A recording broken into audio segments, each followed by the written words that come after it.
السلام علیکم ناظرین محترم دوستو، حضرت داؤد علیہ السلام 965 قبل مسیح میں فلسطین میں پیدا ہوئے۔ آپ علیہ السلام حضرت ابراہیم علیہ السلام کی نسل میں سے تھے۔ حضرت داؤد علیہ السلام لمبے قد کے تھے، آنکھیں نیلی تھی، جسم پر بال بہت کم تھے، چہرے سے پاکیزگی جھلکتی تھی، نہایت ہمدرد، قوی، بہادر اور نڈر ہونے کے ساتھ ساتھ حکمرانی اور فیصلہ کرنے کی قوت تحفہ خداوندی تھی۔ اس کے علاوہ حضرت داؤد علیہ السلام اللہ کے برگزیدہ نبی اور رسول تھے اور بادشاہ بھی۔ انبیاء کرام علیہ السلام میں حضرت آدم علیہ السلام کے بعد حضرت داؤد علیہ السلام ہی وہ پیغمبر ہے جنہیں قرآن کریم نے خلیفہ کے لقب سے نوازا۔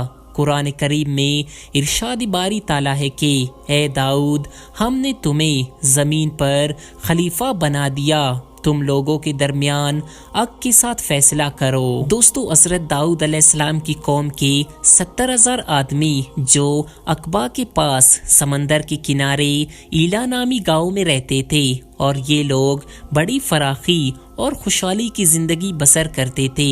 اللہ تعالیٰ نے ان لوگوں کا اس طرح امتحان لیا کہ ہفتے کے دن مچھلی کا شکار ان لوگوں پر حرام فرما دیا اور باقی کے دنوں میں شکار حلال فرما دیا، مگر اس طرح ان لوگوں کو آزمائش میں مبتلا کر دیا کہ ہفتے کے دن بے شمار مچھلیاں سمندر میں آتی تھی اور باقی دنوں میں بہت کم مچھلیاں آتی تھی۔ شیطان نے ان لوگوں کو یہ طریقہ بتا دیا کہ سمندر سے کچھ نالیاں نکال کر خشکی میں چند عوض بنا لو، اور جب ہفتے کے دن ان نالیوں کے ذریعے مچھلیاں عوض میں آ جائے تو نالیوں کا منہ بند کر دو، اور اس دن شکار نہ کرو، بلکہ دوسرے دن آسانی کے ساتھ ان مچھلیوں کو پکڑ لو۔ دوستو، ان لوگوں کو یہ شیطانی طریقہ کار بہت پسند آ گئی، اور ان لوگوں نے یہ نہیں سوچا کہ جب مچھلیاں نالیاں اور حوضوں میں مقید ہو گئے تو یہی ان کا شکار ہو گیا۔ لوگوں کو اس دن اس طرح شکار کرنا بہت پسند آ گیا جو ان کے لیے آرام تھا۔ اس موقع پر ان یہودیوں کے 3 گروہ ہو گئے۔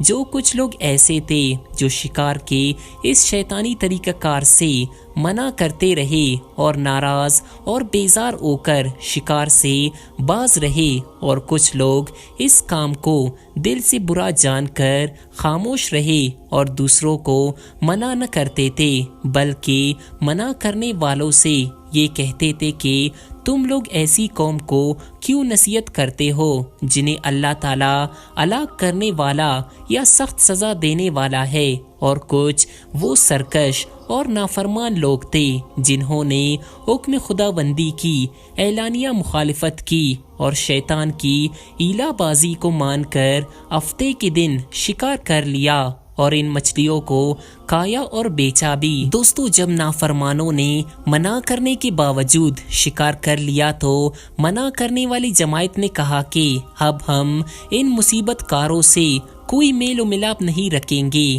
چنانچہ ان لوگوں نے گاؤں کو تقسیم کر کے درمیان میں ایک دیوار بنا لی اور آمد و رفت کا ایک الگ دروازہ بنا لیا۔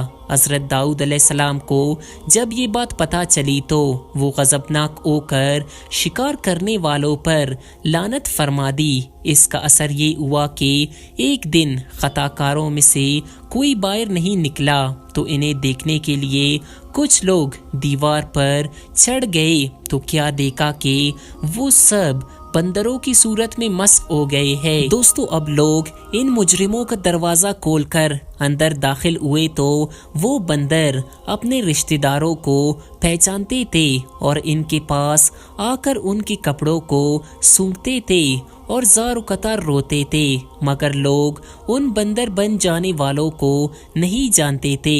ان بندر بن جانے والوں کی تعداد 12,000 تھی۔ یہ سب